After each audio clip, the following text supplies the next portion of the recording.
Good evening. It is February 9th, 2016. My name is Jacob. I'm Danielle. And welcome to the Proteus Podcast. Ideas in all shapes and forms. How are you doing this week, Jake? I'm doing pretty well. Tired? You sound tired. Yeah, a little tired. My back was giving me trouble this morning, so I had a long day-ish. I've had a long week. This has been a long month for me, as a matter of fact. Let's take a week. Actually, let's take day and make a day feel like a week. So what you're trying to say is today's been one hell of a week? Yeah, and then you take that week and you turn it into a month. Well, yeah. So I basically had one hell of a month in an 8-hour format. Sounds truly awful. Yeah, but it's my birthday this weekend. Ooh, happy birthday. Thank you. And on Friday, my dad is coming to visit. Exciting. Of whom I have not seen in 12 years. Well, that won't be weird at all. No. And honestly, why would it? I can't think of a reason. When life gives you lemons, make lemon curd. Yeah. So I got a thing in the mail today, more or less. Realized that this year it'll be the 10th year since I graduated college. 10th year? Yeah, I know. They wanted me to do something with the alumni book, so I did. Oh yeah, did they try and sell you things? Yeah, they tried to sell me a lot of things. I only bought a couple things. Because it sort of feels like it's been 10 years. It seems right to go ahead and get one of these. And get another one in 20 years. I completely shut them down. Yeah. I gave them up-to-date information, and then I shut them down. Yeah. Well, like I said, it's been exactly 10 years this year time around. So I was like, yeah, this is the year to go ahead and get one. I'm never going to get one again. Okay, so what you're saying is that I can steal yours if I need to do some of that valuable networking. Valuable networking. Really, to be perfectly honest, and this is going to be the worst thing you've ever heard, maybe. Mm-hmm. They said, well, we are including, information on those that have passed since. Really? And I was like, oh my God, that means someone that graduated with me is dead? I need the book just to see who that was. Oh, man. So, yeah. A number of people I know have died. Totally worth the expense just to see all the people that I've somehow didn't make it 10 years after graduating college. Oh, man, that's morbid. I know, I'm an ass. It means so many bad things about me, but I was just like instantly curious. You know what's going to be really sad? Yeah. We're going to see all the pictures of the old ladies who used to come into the computer lab and ask for help with Word. Yeah. I'm not going to send them any pictures or anything. They sent me an email and they're like, you can submit pictures and, like a little thing about yourself. I'm like, no. I should send in a picture. If they try and use one of my old pictures. You should send in a picture. That would be interesting. To be honest, it'd almost be worth it. Oh, God. Now that you mentioned that, now I'm terrified of this thing coming out. I need to hop on sending them a picture. Yeah, that might be. I better send... Nah, well, I'll think about that. I should just scan my driver's license and here's the picture. That'd be good. Oh, and then that driver's license photo ends up on some site somewhere and they're like, oh my God, look, it's the Green River Killer. Yeah, that'd be good. Because why not? Because, there's totally a Green River somewhere around here, right? Yeah, well, there's a Green River up here, and there was a Green River Killer. Exciting. Fun. They believe that they caught. Until they see your picture, and they'll be like, oh, man. I thought you said I was the BTK killer, though. Oh, true. You are very well-dressed. Very snappy. Button-up shirt and all that.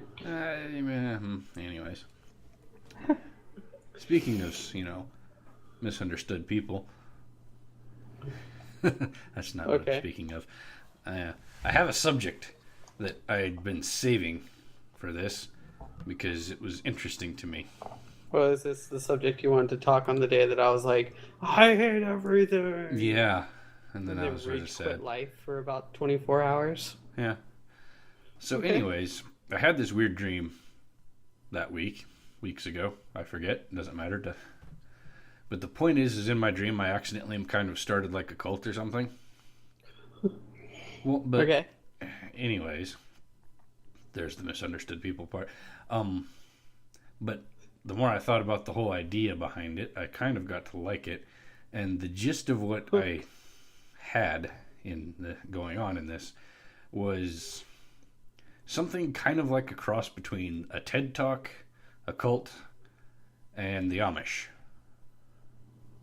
Okay. And the most refined way of describing it I can think of, and this is going to sound super highfalutin and whatnot, is leveraging modern knowledge and techniques against ancient materials and techniques to produce a better way of living.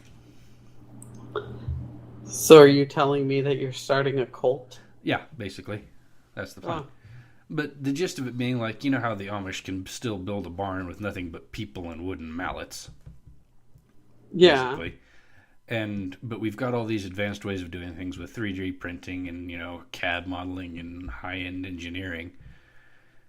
And basically my idea and the question that it wraps around is, how good can we make it by using ancient materials like wood and stone to combine with our advanced level of knowledge about how to generate electricity and do things to create a better society, basically.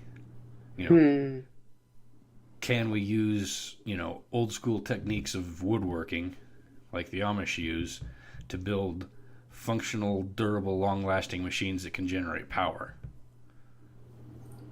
on like a more local scale? Because that's one of the big problems we have right now is where our power system is so distributed and you're getting power from across the United States and it's inefficient to transmit it across. Mm-hmm. One of the ideas they've looked at is, local solar power generation, local hydro, things like that. But how simple can you go and make it effective? Sounds like you need to start a maker community in Alpine. It really kind of is almost like a maker community. But, basically getting as many people that are incredibly interested and intelligent and handy with things together to simplify designs back down from the extremely advanced ways we have things now to something that can be built locally, maintained locally, and does the job. And still be efficient. Or just efficient enough. Where are the sacrifices and efficiency you can make that make it where anybody can do it?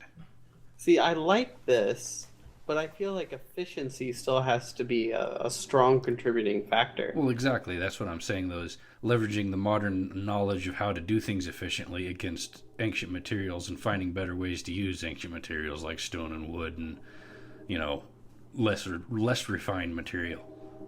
Okay. Hi, so when are you trade. going to do your first project?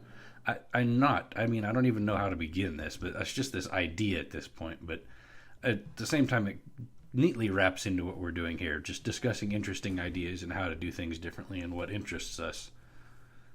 I just really like the whole concept. And I sort of nicknamed it Modern Amish because that's, using ancient designs and techniques against modern materials, or the reverse. Okay. I don't know. It's just an interesting concept I have, and I don't know if I'll ever manage to do anything with it, but it rolls neatly into my sort of philosophy in life of, the high-tech modern things are super great and wonderful for a lot of things, but there's a whole lot to be said for doing it the old way sometimes. So what you need to do is start another podcast called The Modern Amish. Yeah, it's going to get me ridden out of town on a rail. It needs a better name. But I like it. I think that we could do great things with that. Yeah. Well, because, as you know me, I'm interested in all sorts of things. Like, I spend a lot of time watching metalworking videos and woodworking videos and doing those things also. Because there's, and like modern woodworking to a certain extent is all about, heavy mechanical fasteners like nails and screws and, Simpson strong ties and all these sorts of things. But then, and those things are all well and good and work very well. But then there's these temples in Japan that are built without any metal in them at all. It's all wood joinery, dovetails and fancy things like that. And they can handle the earthquakes they get in Japan. And they've been there for 900 years. There is that. And so clearly those techniques have something incredibly good going for them. And so leveraging that knowledge that is sort of lost and needs to be studied, and find the people that still know how to do it and get them to teach other people against what we know about modern techniques, and putting the best of these things together. So you got a cult / a new revolution of life from a dream. And I don't know. I think it just was like it kind of, not so much a revolution of life as it kind of finally accumulated into an actual succinct thing that I could describe. Even though I'd basically been mulling these things for quite a while and I just hadn't put it all together yet. So I think that this is a clear difference between you and I, because when you have dreams, you have great ideas come from them. No, when I just have this a time. dream, it evolves into me creating a new species of nightmare fuel known as the Texas Tennessee spider. Huh. That probably deserves a Photoshop. So let me tell you about the Texas Tennessee spider. Like one of those big, huge Texas tarantulas? Uh-huh. They're like bigger than your fist put together. So I'll just take your word for it. I've never seen one that big, but okay. Okay. I got big fists. Google it. So take that and then give it like the big, like, Lord of the Rings spider eyes. Uh-huh. Okay. And then give it a jaw. Uh-huh. Like, instead of just like mandibles, give it like a jaw with like fangs. Uh-huh. And we're talking like 3-inch long on the top and the bottom, like vampire-like fangs. Uh-huh. And there's your Texas Tennessee spider. Seems like a pretty normal Thursday night. Oh man, let me tell you, you have a dream about something like that, you wake up and you're like, where am I? Am I in Texas? Am I in Tennessee? Am I safe? See, here's an interesting thing. I haven't had what anyone would qualify as a nightmare since I was like 10. Huh. Yeah. Like, it stopped happening.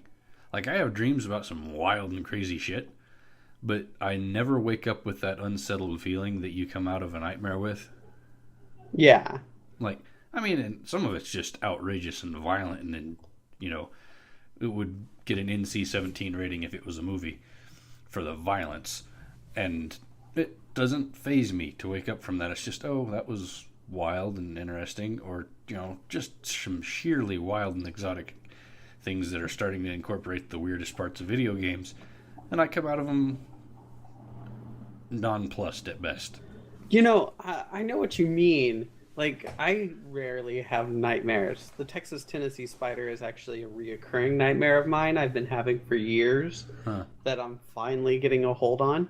But one nightmare that's no longer a nightmare, as a matter of fact, I like wait for them with giddy expectation and anticipation, would be zombie dreams. Never had one. Oh man, no, that's not true. Dreams, never mind, I've had one. Zombie dreams are the best, because I find in zombie dreams, those are the dreams where I really let go. It's like by the end of the dream, I'm dual wielding submachine guns, flying through the air, and like cutting off zombie heads with like a foot katana. That seems extreme. Yeah, I get a lot of I refer to it as like a semi-recurring dream. Like, there's a lot of themes that come up over and over again. But like, I can think of 2 specific recurring dreams I used to have when I was a kid that I won't bother you with the boring details of, because no one actually cares. And I remember having those same dreams more than once. Multiple times I'd have this exact same dream, but I haven't have it come up again in years. and they were very, very detailed and specific and interesting to me dreams. But they just sort of faded away. I don't have those same recurring dreams. Basically, some core themes keep happening, but the specific excruciating details have never been repeated. You know, I still have the same dreams I had when I was a kid. Huh. Yeah. It's interesting. I think I don't know.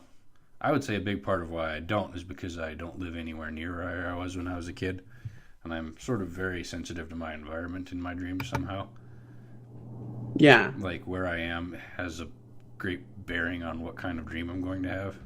Mm-hmm. And so I think being displaced from the land of my origins prevents me from having those recurring dreams. So, speaking of dreams and crushed dreams and dreams that people paid millions of dollars to see and to participate in, who do you feel won the Super Bowl? Do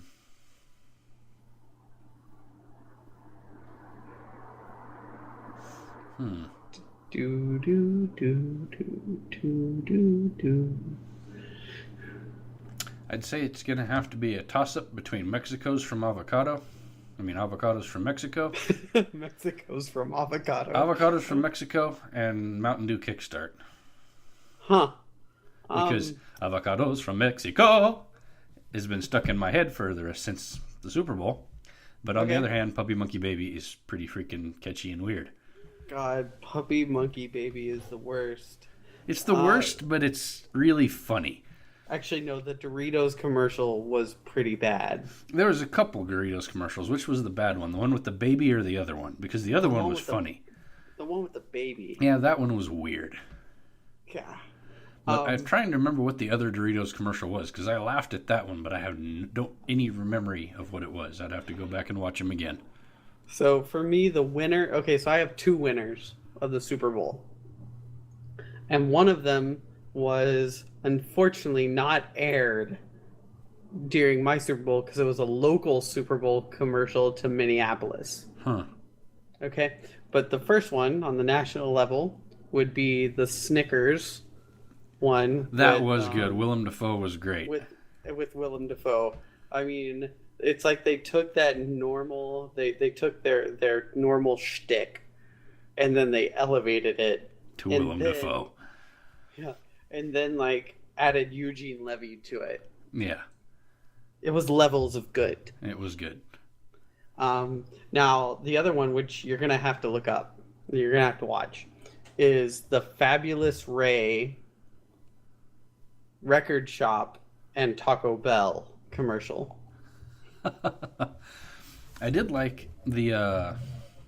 it was the Death Wish coffee commercial that was the winner of the QuickBooks commercial contest. Mm-hmm. I think that was a entertaining commercial for what it was, and because Vikings and me, whatever. Because you are a Viking. Yeah, in the grand tradition. But I think that the actual game was pretty boring. Yeah, I was amused by the level of fumbles, turnovers, interceptions, and fouled up passes. Basically, it was the defense's game and it showed. Oh, yeah. I mean, I think I was the only person over here at my place who said Broncos are going to win and actually felt like they would. I said that they probably would because I based that on a lot of insanity. And they have the high altitude advantage. Did you believe it, though? Huh? I did believe it. They train at a mile in altitude and then they go play on the coast. There's a distinct physical advantage that comes from that. I want a discussion of science about this, but not right now. Yeah, well, there is. If you're training a rarefied atmosphere like at a mile of altitude, coming down to sea level puts way more oxygen into your body. For your breath, it's pretty much a given. But these teams had faced off before, and the result wasn't the same. Yeah, there's a lot of things that factor into all that, confidence and just a million ththings, but... And who's going to be clutch and who's not. And who's going to just screw up and throw the ball into the ground or up or into the stands. So there are all sorts of things. And the other team's quarterback was getting visibly frustrated throughout the game, and that didn't help him at all. You know, you could tell it was getting to him. You gotta stay cool. Yeah, he's getting mad, and that's going to make him screw up more. Yeah, that I will agree with. I believe his name was Cam Newton. Yeah. And why this guy doesn't have a deal with Fig Newtons to sell Fig Newtons, right? I don't know. That would be pretty much ridiculous. And that would be my amazing. last name was Newton, and I was famous, I'd be selling those things. Because they taste good. It's not a cookie, it's cake and jelly or whatever. It's a Fig Newton. It's a Fig Newton with fruit and cake. Not a cookie. You remember those commercials? Yeah, I do. Yeah. Those were the days. Now, after we're done recording this, I'm going to go out and I'm going to go buy some Fig Newtons. You probably shouldn't do that. They're not going to be as good as you remember. No, I know they will be because I had one like 2 weeks ago. Oh, and weird. they tasted exactly the same. That reminds me, I need to try and see if we can get Fig Newtons at the store because we have the strawberry Newtons, but we don't have fig. Wait, how do you have strawberry Newtons but not Fig Newtons? I don't know. Someone screwed up. Strawberry Newtons are superior to Fig Newtons because I love strawberry. But how do you have strawberry and not fig? That's probably the question for the ages. Okay. So there was something else I was going to say after that, but I got distracted with Fig Newtons. Tell you what, let's go on to quotes, and you can think about what you were going to say. Oh, I remember now. Oh, we'll say it. As I watched Fargo the other day. Oh, Fargo. So I've been having a Canadian accent stuck in my head. Well, not Canadian. Oh. The Minnesota accent. Yeah, kind of that northern... Well, it's the land of my people, to a certain extent. I've got a bunch of family from over in that part of the world, and so yeah, no is a pretty common saying. Oh, yeah, no.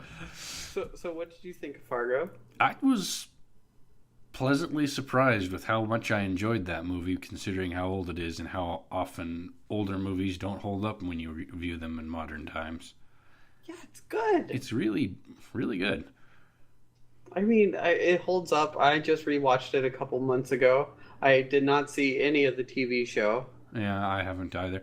I don't remember why I decided to watch it, but I'd never seen it before. It's because I was poking you about it. Because I gave you the good grief. Why haven't you seen Fargo? And you're like, fine, I'll bump it up the list. Yeah, but I've totally independently forgotten that all of that had happened and just independently watched it. So that's taken away all my joy. Maybe it was my subconscious. We'll just call it that. Okay, subconscious. Okay, so give me your quote. All right. Seeing that this is our first podcast, I'm going to do a quote from Louis L'Amour. Okay. There will come a time when you believe everything is finished. That will be the beginning. Pairs kind of. Oh, go ahead. Pairs very nicely with Churchill's quote. This is not the end. This is not even the beginning of the end, but perhaps it is the end of the beginning. Yeah, that's another way to look at it. This made me think of a cheesy movie quote from the movie Hook with oh God, I forgot his name. He's dead. He's a comedian. Oh, he was amazing. Robin Williams. Yeah, Robin Williams. Yeah, and Hook. You know, it's like but maybe death is the greatest adventure. And then Peter / Robin Williams goes, but living is a greater adventure. Blah, blah, blah. You remember that? Oh, the movie's so good. Kind of remember that. I like the movie. I remember liking the movie. But I don't remember specifically that response to that line. Kind of like, but yeah, so that's my quote. That's what it made me think of. That's where I'm at in the world. Yeah.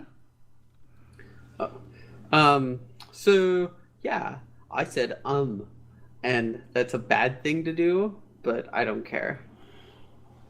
You're not wrong. I'm looking very hurriedly through my quotes, seeing if there's anything good in here and apropos for today. You know what? Too late. You did a Churchill quote. I did. I guess that'll have to be it. That'll have to do. I do like this one, though. Can I throw one in to just remind people of this? Just to remind people of them? Yes. Of it? Edwin Bliss said, "The pursuit of excellence is gratifying and healthy. The pursuit of perfection is frustrating, neurotic, and a terrible waste of time." Aww. He's not wrong. You will drive Not yourself wrong. insane trying to make something perfect. If you make something excellent, that's usually good enough. Well, I'm not sure if what I did was excellent, but thanks for the compliment. Sure. So, how jaded are you? Today? Jaded? Oh. Oh, as you stretch the jaded? I'm stretching the jaded into seeing how jaded I am. I'm probably only like a 4. Okay. As I am watching the polling come in for New Hampshire, I'm going to get more jaded after this because I'm going to look at the news. Yeah. I'm probably at a 7, maybe an 8. Which party's information are you looking at? The Republicans. Wow. We're going to leave this here because I want to, after all this, I'm going to guess why you're that jaded and then see it and go look at the poll numbers to see if I'm right. Okay. But I don't want to bring that out onto the podcast today. Yeah, we'll bring. So this is a leave off, and we can start with 10 minutes of political discussion at the next podcast. That seems like a safe thing to do. Okay. With that being said, 7, solid 7, maybe an 8. Solid 7, maybe an 8, climbing. Yeah. And as a side note, as a pithy remark, I had a client today call me Smalls. Smalls? Yeah, like from The Sandlot. What? Why is that still a thing? Calling people Smalls. Because You killing me, Smalls. He used that line from the movie. He was joking around, but I was like, "Oh man, I love The Sandlot." And he was like, "And you take away my quote as well." It's like, oh. What you don't realize, sir, is that you also face against a child of the 80s. Yeah. So, right. yeah, that's all I have.